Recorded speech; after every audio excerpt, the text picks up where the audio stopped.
Thank you, Ravi, and Yeah. thank you to Vivek as well for his nice, crisp lecture, knowledgeable lecture, in fact, and hope it will be beneficial for our audience. So, we are now moving to our next lecture, and our next speaker is Mr. Mahendra Kumar. Mr. Mahendra is a fluent speaker of the Japanese language. He spent his 10 years and worked at the Japanese school and worked in the Japanese school and universities. Recently has been helping young people in India with relevant information to shape their career, especially to ones who have career plans to Japan. His message to young Indians are accept it or not, we cannot become everything. So a long goal setting is necessary to set up the right career direction. Also being multilingual, your possibility increases in many fold. So without taking much of your time, I would like to hand over this platform to Mr. Mahendra Kumar. Mr. Mahendra, sir, please.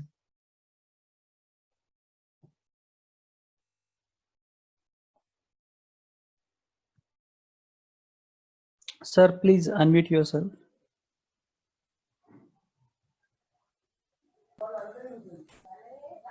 Am I audible now? Yeah, yes, sir. Sir. Thank you so much. Yes. Okay. Very good evening, everyone. And thank you, Manoj, firstly, to have introduced me. And also actually to have provided me this opportunity to be with all of you, and also especially with our wonderful audience who've been, paying attention throughout the day. It is extremely, extremely, extremely appreciative for all of your positive interest and coming together to learn a lot of new things, and especially to to see and follow in the footsteps of your seniors who have really made a great international presence now, and now they have come back to share their knowledge with all of you. And it's really a great pleasure being with all of you here, and also share a bit of what I have also seen and I have also learned beyond our borders, beyond my country, as in. Thankfully, Manoj has introduced me. I got a chance, and I'm very happy and I'm very fortunate, I should say, to have lived in Japan for 10 years, of which I have mostly spent in the field of education, teaching Japanese students at various levels. And also the greatest thing that has happened to me, I should say, in Japan is I have come to understand the differences, and I have come to firsthand realize the whole difference, the whole possibilities, the whole world that can be explored through learning different languages. I started my career at a university called as EFLU, that is English and Foreign Languages University, which is in Hyderabad. And without so much planning, actually, I went to sit in a Japanese language classroom. And I never know, oh, these people are teaching some a, I, U, E, O, Ka, Ki, Ku, Ke, Ko. I never knew that learning this a, I, U, E, O is going to take me abroad, but then definitely, of course, my curiosity, I think, may have helped me to go and to start learning something new. And I didn't know that this was going to actually turn my life around, interestingly, and take me to definitely very different horizons. And I should say, I should greatly thank this possibility, this power within which a language is going to help you reach different borders. So, friends, my dear young friends, let me take you through what kind of different possibilities are waiting for you through languages. It doesn't mean to say language is the only way to explore the world beyond you. I mean, being a multilinguistic, of having known and having the ability to speak many different languages is the only way you can go and explore the world around you. But this is a kind of a complementary quality. It doesn't replace your core knowledge, your core understanding, your core abilities in your own domain. You'll definitely have to be very good at your own domain, of course. But there are certain factors which may help you, which may definitely provide you with some opportunities. Especially sometimes it can be felt like you were lucky. Oh, I was lucky, I was chosen because just because I spoke German, I got this scholarship to study in this wonderful university in Germany. Yes, it did happen in the past. Yes, yes. And it's and the classical example right now, we are also seeing, there's one of the scholarships that you can apply to study masters or even bachelors in Japan. That is only open to students who have already learned a little bit of Japanese language and have some ability of Japanese language. Now, it's a very clear filtration. That is, you knowing Japanese language, you are being provided with this chance to go and study in Japan. And I would only think this is very fair because it's a kind of a selective immigration. Let's not go into very difficult terms, but then you're being perceived as an open-minded person. You're being perceived as someone who can survive, who can follow the classes, who can be academically smoothly carrying out your life in Japan. So all of these examples are proving to us very clearly that we are being presented with a larger amount of opportunities for having being that open mindset. Again, open mindset is sometimes perceived as being multilingual. There may be some kind of, give and take. If you are multilingual, maybe you are also understood to be an open-minded person. So here you can see my screen. Can anyone please confirm? You can see my screen, right? Yeah, we are able to see. Thank you very much. Okay. And I will be just simply asking you a very basic question of what is multilinguistic? So multilinguistic, a general dictionary sort of a definition, which we understand multilingual is a person who understands many languages. Yes, of course, understands languages, but then these days multilinguistic also is perceived to be someone who understands different cultures also. So a cultural diversity, someone who is understood to be, oh, okay, this person speaks many languages. Understood to be, oh, this person also understands different cultures. So he understands my culture, which is nice. And I would see him to be an open-minded person, right? So this is one thing that is going to be helping you beyond language. So don't limit yourself to language itself. Multilinguistic can also be seen as, oh, this person also understands what manners are followed in Japan.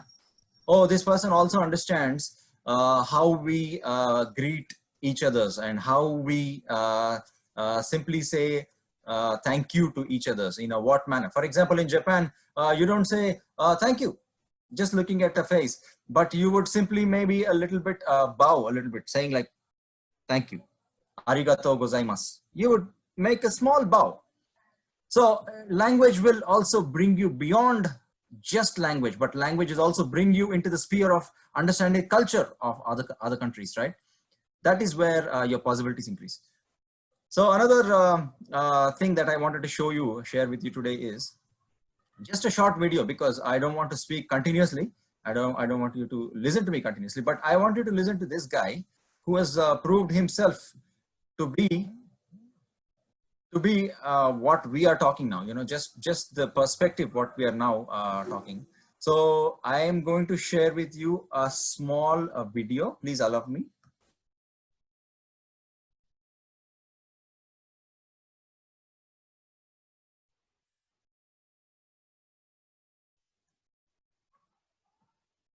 And it is coming up right here.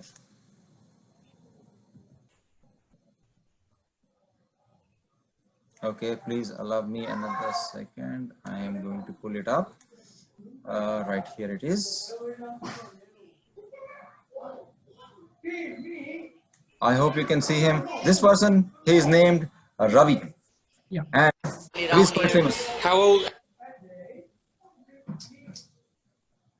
This Ravi again, and Ravi is quite famous actually. I haven't been to Mumbai in a long time, but apparently a lot of people who are not from India, a lot of foreigners, go to this park which is called as Hanging Gardens and take the video of Ravi, and it has become a kind of he has become a kind of a social media hit now.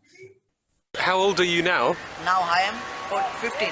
15 years old. 15. How old were you when you started selling? Here, actually, I studied here 5 years, mostly 5 years. 5 years old? Yes. No, I start here Yes. 8 years coming. When 8 years, sometime I coming. But now after pick up, I'm English little. Yes. Yes, I first coming here, I know speak English. How do I talk the people?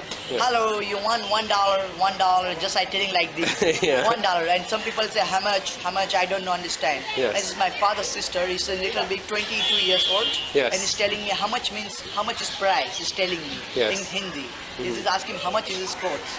Ask him. Is after any people say how much, I say 50 rupees, $1. Little I start like this. Right. And after he said 1, 2, 3, 4, I 10. 1, 2, 3, and after it's all finish, but after 100, 200, 300, 400, 500, 600, 900, I learn everything like this. Wow. Price. And after how many $5, $2, $3, and after people coming here is telling his talk the Spanish. Like say cuento, is I say to him, what do you say? I say to him, cuento means how much price. Like the people telling me. Cuento means how much, 50 rupees is 50 rupees is telling people. And I learned these people telling 50 and it's coming Spanish people. I say no English, I say Spanish. 50 rupias and people more happy and buy for me. Some people 2, 3 pen. Lot of people buy and lot of people take my picture. Every country is different side. Yeah. I learned here because I like here hanging garden very good. I selling every day here. Any people say my name coming here and I walking Indian air conditioning.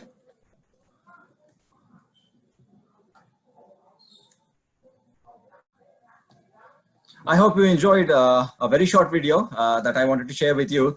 So he learned, Ravi has learned how much just by listening to other people. And now he has become a famous seller of what he calls himself a seller of walking Indian air conditioner. Basically, it's a hand fan made from peacock feathers, but he has named it as a walking Indian air conditioner.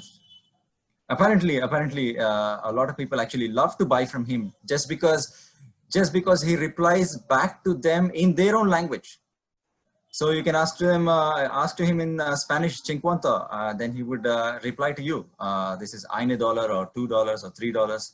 Basically, he would reply to you in your own language, and that's what they love. That's what they love, and that's why they buy from here. He has realized he is successful because he speaks many different languages.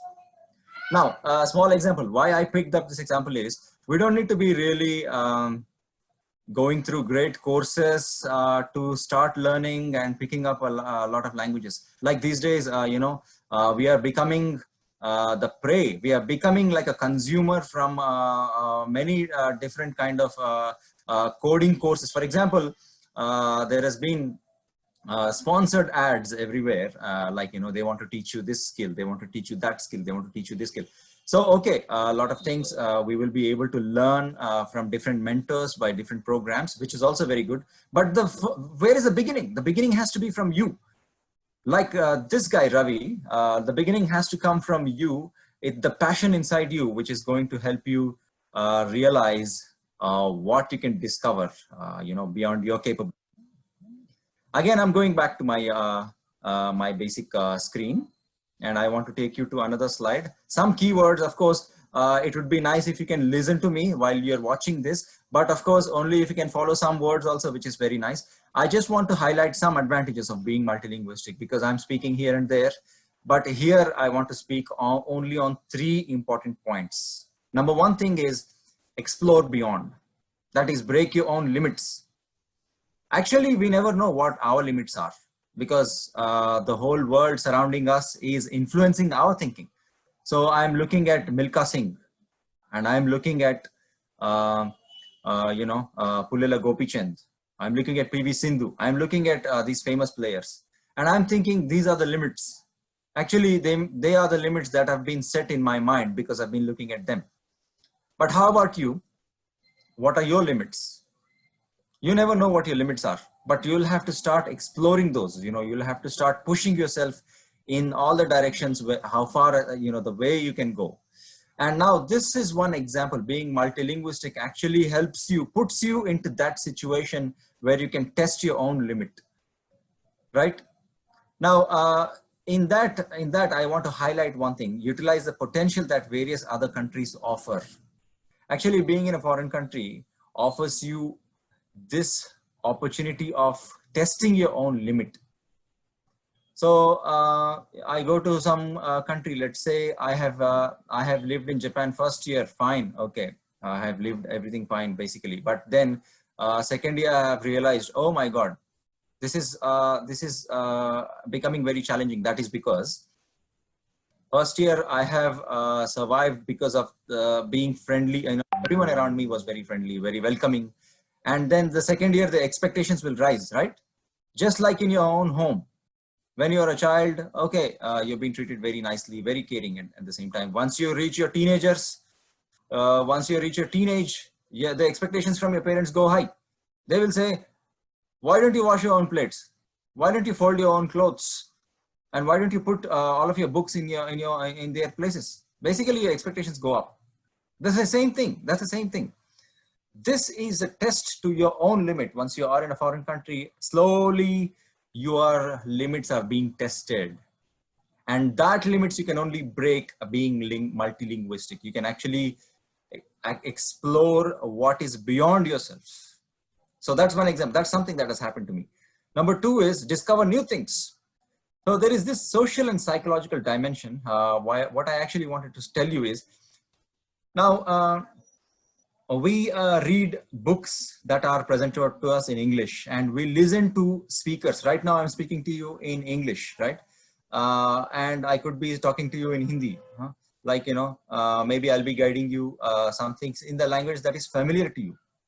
But then something interesting has happened.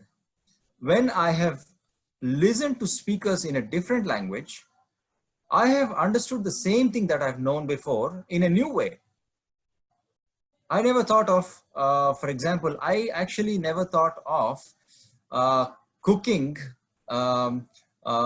my curry, you know. I never basically thought of cooking my own curry in the same order, in the same manner that has been explained to me by my mother at home, or by watching a YouTube video that I have listened to it in English. By listening to a Japanese speaker, I have seen, oh, I have discovered something new. Actually, okay.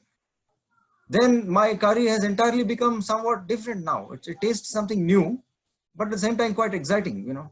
I never known, you know, there is a different dimension to this thing, listening to someone who's speaking in a different language. So multilinguistic offers you something new to discover always. And then finally, makes you a smart survivor. Now, I just wanted to tell you a practical example. Look at the population of India. Now we are beyond 130 crores.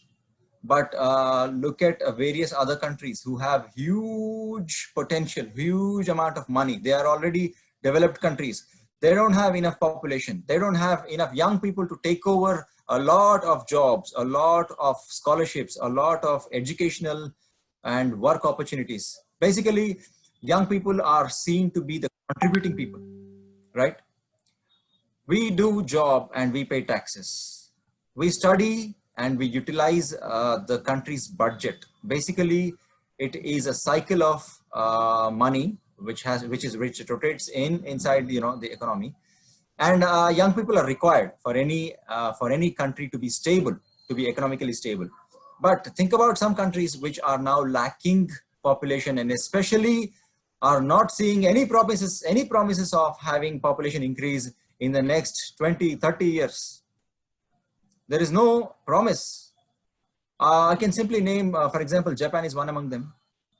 Germany seemed to be one among them. Italy has already been that. So some European countries, and I think also slowly, I think maybe, you know, a few Asian countries are going to hit that situation.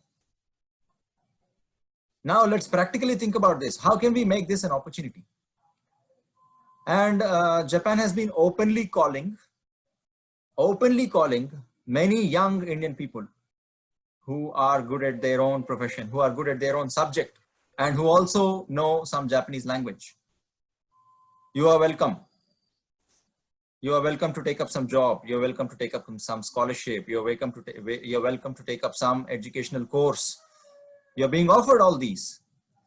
And we have to practically think, make an opportunity, because this is one certain point in the history that immigration has become a lot more common.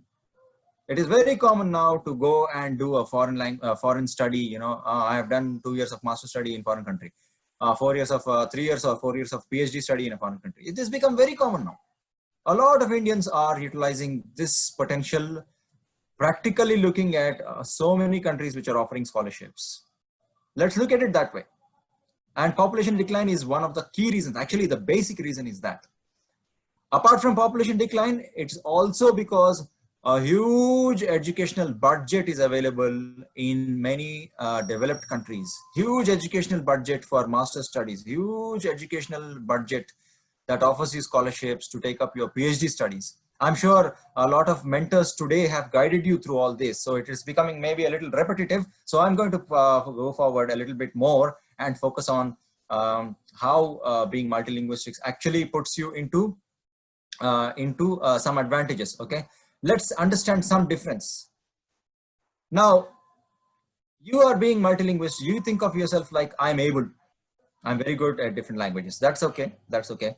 But now let's look at the story. Let's look at the same story from the other point of view.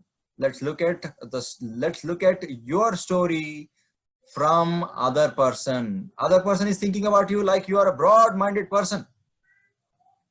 And other person is thinking about you as, oh, you are a person with empathy, who is sensible, who understands the situation, who understands the problem, who understands the situation, who knows situational awareness. Someone who doesn't need to be explained about some situation again and again. This is something that someone is, perceiving you to be.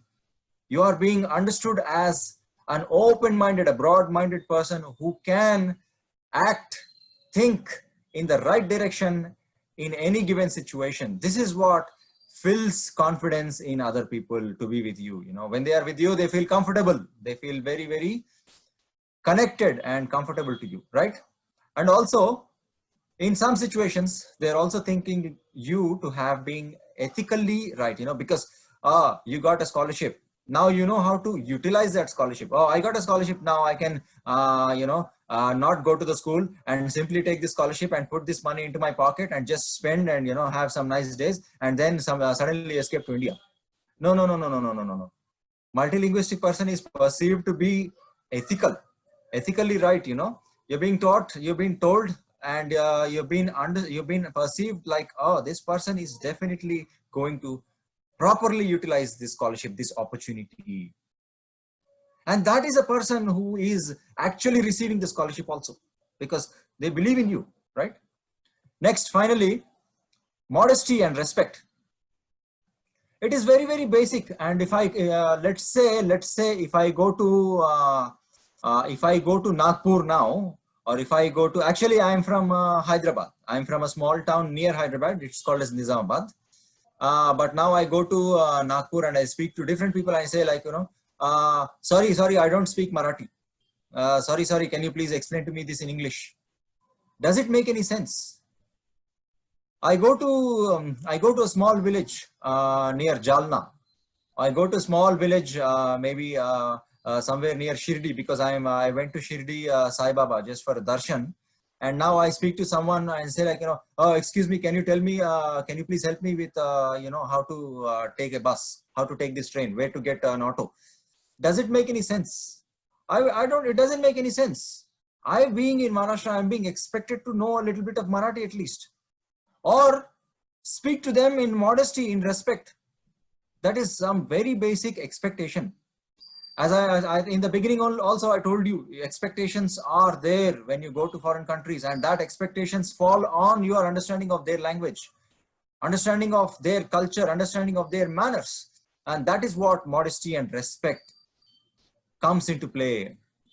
If you're having this kind of a broad mindset, you're having an empathy, to understand situations, to understand people around you, whether they are comfortable and connected to you or not, whether you are ethically correct, whether you are modest and respectful. All these things put you always into an advantage. These things will put you always into the right situation at the right time, where you are seen to be, trustworthy. You're seen to be connected with people around you, around the world around you. Of course, I'm not saying don't leave your culture. Don't forget your language. Don't forget your personality. No, I'm not saying that. I'm saying you have to, of course, inculcate these principles along with, yet by not forgetting your own presence, your own self-personality should never be forgotten. You have to carry yourself, of course. Never forget your strength. Never forget your uniqueness. Never forget what has especially made you who you are today.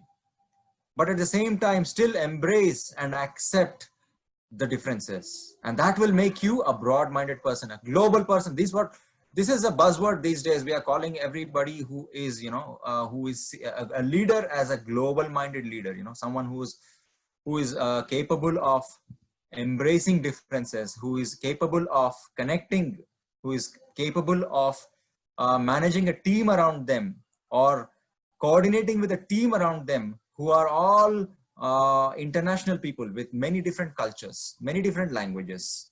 And that will make you a true global leader. In fact, what is required, and I'm not sure, and this is not new, by the way, this is not new at all. There were so many global leaders in our own Indian history, and now we are expanding. Look at the Google CEO. I don't need to name him, right? Look at Microsoft. Who is heading Microsoft? I don't need to name him. We know all these people. We know Indians are leading the global multinational companies who are on the top, of the world now. And these people are global leaders because they have embraced the world around them. They have embraced the world around them. And so, but also we have to understand the difference of not being multilinguistic or not being multicultural, let's say, as we also cross out, as we also, multilinguistic, we have said it is also being multicultural, because you don't only limit the term to language. Linguistic also these days we are seeing linguistic also because you are also seeing your ability to accept other culture, other manners also, right? So anyways, if you're not that, then you may miss some opportunities. Now, example right here I've mentioned to you is a MEX scholarship, because MEX scholarship they have offered in India, and the condition they have kept is you should have learned some Japanese language to apply to this scholarship. Now, right away you're missing an opportunity because you don't know Japanese language. And I think MEXT has already been shared to you. What is MEXT? MEXT means a government body, Ministry of Education, Sports, Science and Culture in Japan. It's a governmental body which offers you scholarship, and that scholarship, and we have the recipients of this very prestigious scholarship right here in the foundation group of this particular Society of Plant Biotechnology and Scientific Research, right here, our Mr. Manoj Pohare, our Dr. Sopan Wagh, Manoj Pohare, Dr. Manoj Pohare, various others, of course. I don't need to name them. You've already seen them, and you've already listened to them. I would say it's not just MEXT. Many other scholarships are not being offered, or you may be missing out the opportunities of receiving them if you don't know Japanese. So if you're applying to a scholarship, it's always good you say, I have at least started Japanese language. I have learned this much, and I am now applying to N5 level. I'm now applying to N4 level. I am aiming to this. I'm aiming to pass this in the next test. Always mention something that you're going through. I'm learning here. I'm learning there. Now that will increase your opportunity, right? Next, chance of getting perceived as close-minded. Now I've already talked to you about this in the advantages. Now the opposite of it. It's a basically kind of a pole opposite of that. And finally, chance of not realizing self-potential. Now this is a psychological barrier. I think in the very beginning I told you, your own limits you set in your own mind because of the world you've been seeing around you. Now, being multilingual actually sets your own goal, your own barrier at a different point. You move your barrier to a much higher level. and now you start to push yourself to a much higher potential. That is something psychological. Okay, it will happen to you over a period of time. We don't need to think so much about that, but yeah, I'm moving ahead. Now I have some questions that have already come to me, and I wanted to definitely address them right away. So number one is whether Japanese must be learned before applying for any job in Japan. This is one very common question. Let us change Japanese to be German or French or Italian, you know, before I apply to some job in Japan or in Italy or in Germany. Now, this is a very, very, very basic question, and it is also, you know, some kind of a common sense that we already have. Yes, in fact, yes. A very straightaway answer is yes. But now I don't want you to think again and ask anyone again this kind of a question, because it's a very, very commonsensical question.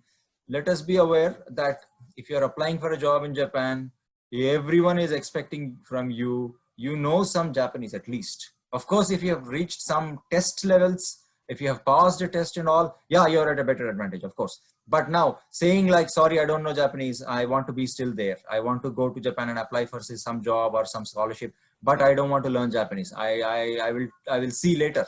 It will not make any sense. It will not make any sense if you were to do that. Now, next, what are my chances of finding a job in Japan as a fresher? Yeah, after you have graduated a 3-year degree or a 4-year degree right here in India, finding a job in Japan is very, very, very difficult these days. It has become very sort of a very difficult, you know, task. But now these days we are being suggested to start some job in India and start learning some Japanese language before you apply. That is the best suggestion that has been given to us. In fact, I have been in discussion with a lot of mentors, a lot of HR companies these days in Japan, and they are giving us this advice. Please start a job right away after you finish your 3-year degree or 4-year degree in India, along with learning some Japanese language. Now, I believe the same thing applies if you are aiming to study or aiming to find a scholarship in Japan also. Just start learning right in your 3rd year or 4th year of your graduation some Japanese language before you apply, because at the time of application, your application will become very, very strong if you mention that you have already started learning Japanese language. If you have reached some level, it will become a very strong applicant. You will have a higher chance. Also, perhaps applies to other countries and other languages also, right? Moving on. How do I start my search? Now, if you were to start your search to find a job, I would say it's everywhere. Information is everywhere. You don't need to catch one person and say like, sir, tell me the story. Please tell me the story. Mahendra, tell me the story, or Manoj sir, tell me the story, you know, Sopan sir, tell me the story, how to find a job. It doesn't need to be one person to tell you the story now, because the story is all, information is everywhere around you. There's Facebook groups where, you know, some jobs are always posted. There are language schools that have, you know, been sharing all the, you know, required skills that you need to master for your Japanese language. And there are big recruitment websites. I'm going to share with you another slide a little later, in another 2 minutes, I think, where you will see many, many, many common websites where you can start building your profile, start building your resume. Now, it doesn't mean like if you're building a resume, you will find a job next month or 2 months later. But building a resume always tells you some important lessons. And as a student, I think every student must learn these basic lessons, because job finding is not only a 1-day activity or 2-day activities. In your life, you may require to find at least 3 or 4 or 5 times a new job, right? I'm not, I don't believe you are joining one job at the age of 20, 22, 23, 24, whenever your early 20s are, and sticking to the same job until 60, 65. It may rarely happen if you join a very, very, you know, a company of your dreams, but then, you know, life always changes, it's dynamic. So maybe this is a very basic lesson you should learn early on. How to write emails, how to apply for a job, how to build a career profile, how to make a nice application, you know, how to write a cover letter. All these basic skills are there when you apply for a job, and a lot of us are lacking that. And I think you have to start building a very basic profile in any big recruitment website, because that is going to teach you very basic lessons on how to approach when you apply for a job. A lot of people simply say like, sir, I want to find a job. sir, can you please share with me some important information when some job comes up. Let us leave that, because the process has become very transparent these days. The process has become very, very equal and transparent and very, very, standard. Everybody have to follow the same standard for application. There is nothing special for you just because you may have qualified a little more than other students. You may be a little, you may be a topper of.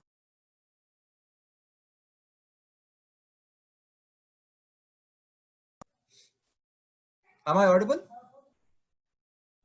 Yes, sir. Yes, sir. Yeah, sorry about that. So however, you're not given an exception because you're a topper of your batch. You're not given an exception to skip the application process for the job, to skip a cover letter, to skip reference letters, to skip following the standard formats of building your profile. All these are standard. You'll still have to follow and stick to all the process because the story is it's a different story from your college, right?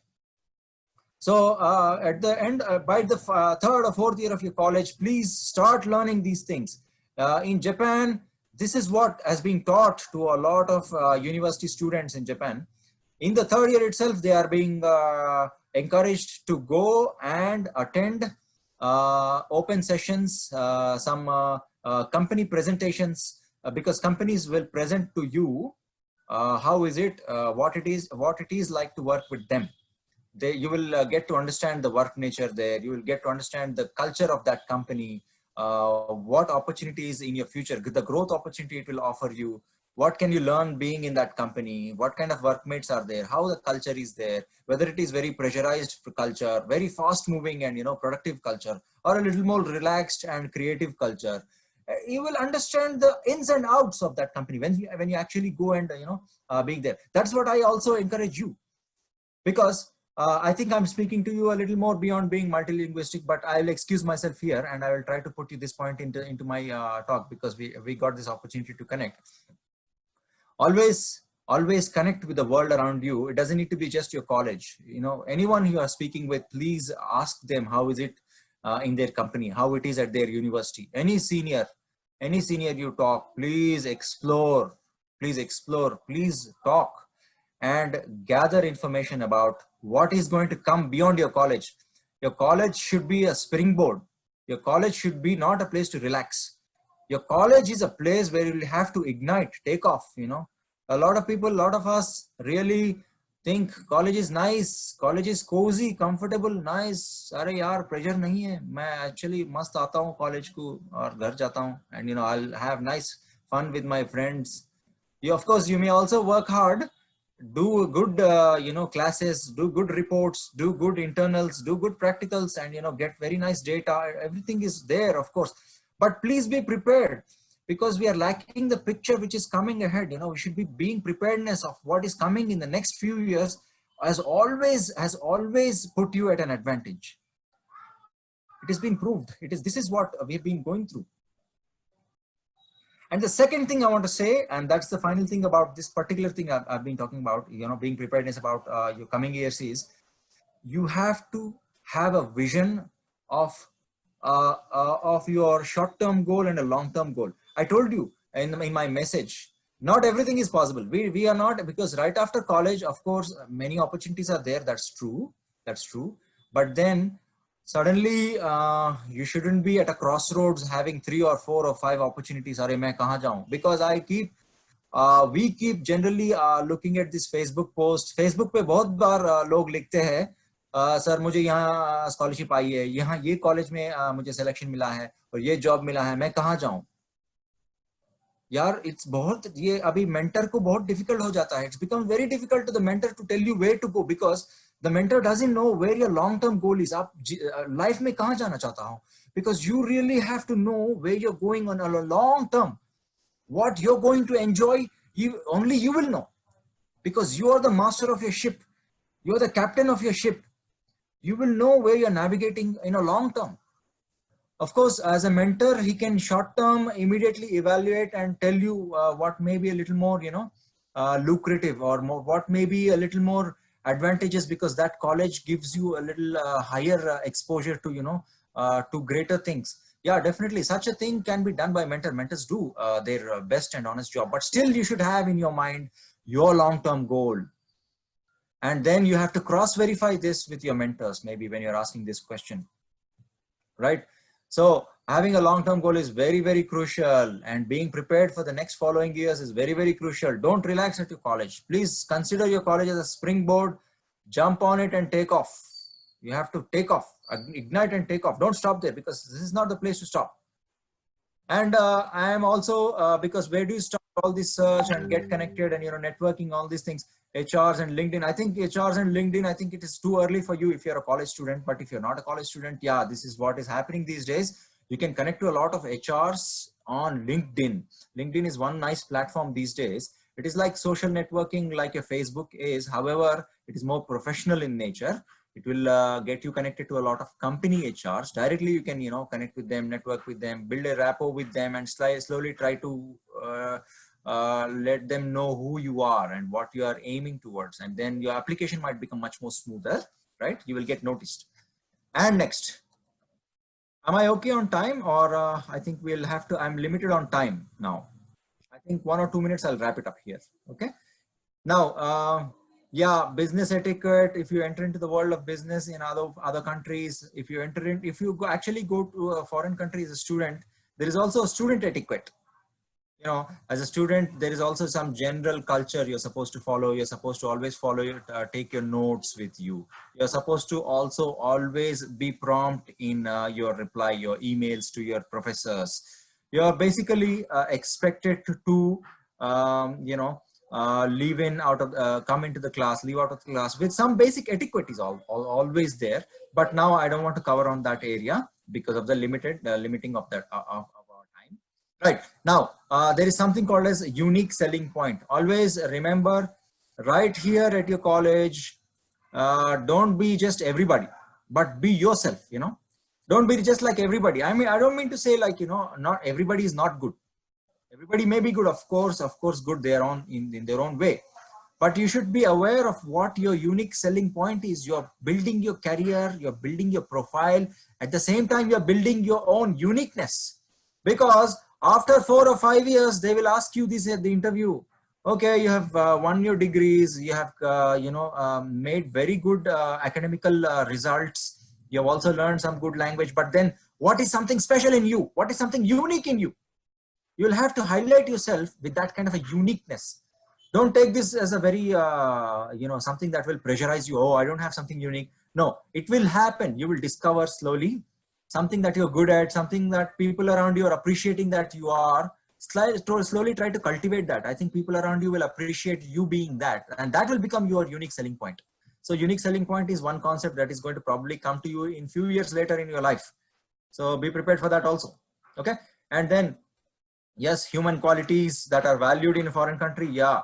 I think we've already covered this, having empathy, being a good mannered person, being punctual, being, empathetic, all these things are like that, And I will also skip this. Finally, I'll go to some takeaways.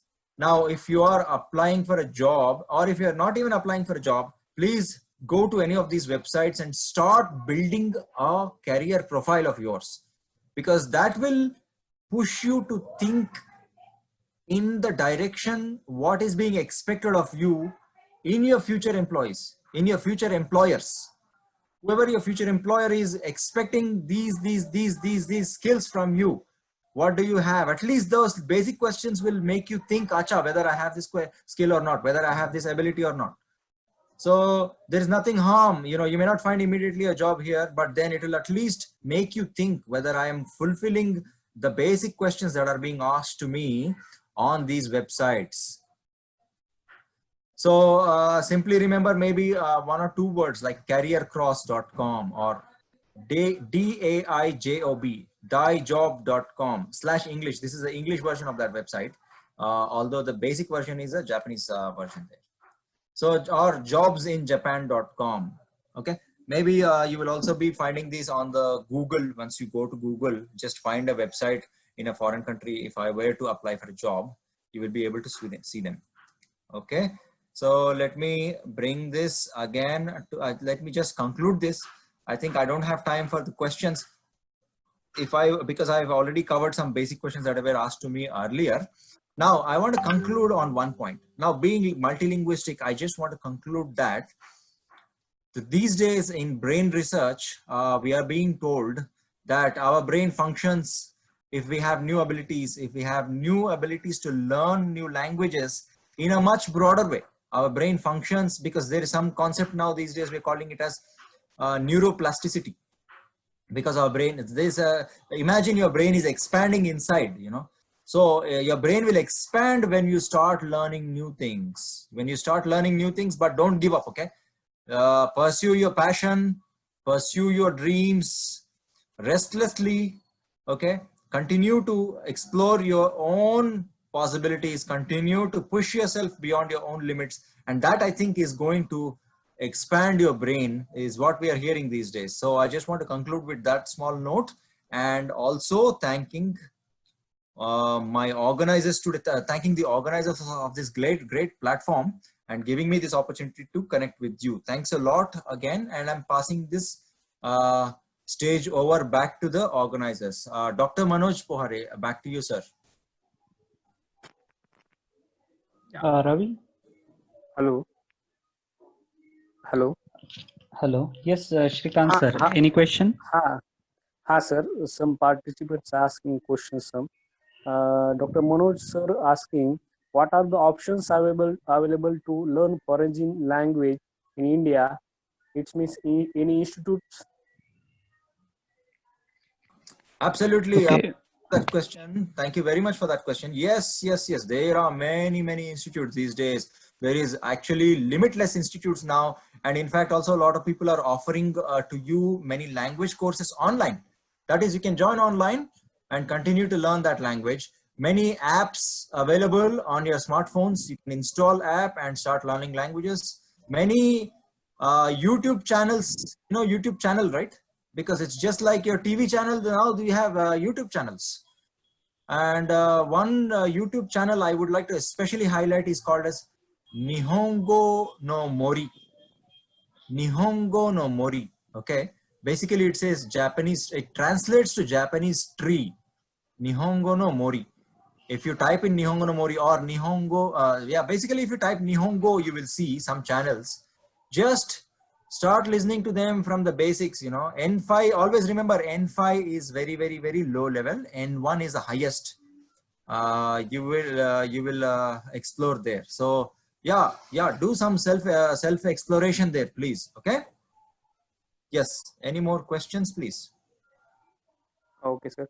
Next question is, what are the best career options if I know multiple languages?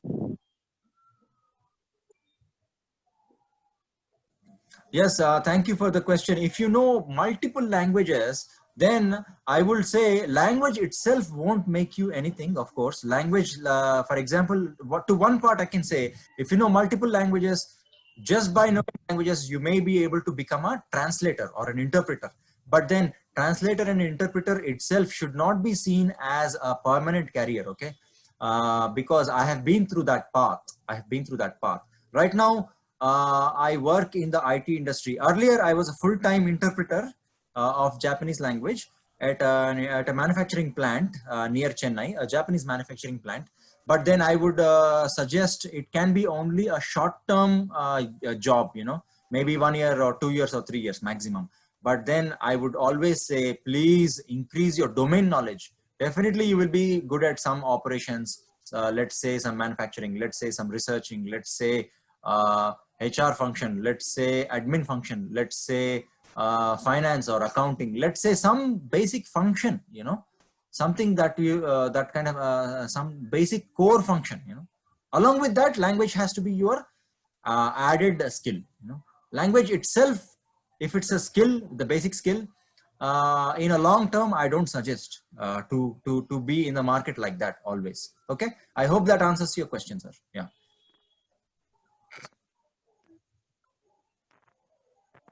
Ravi sir.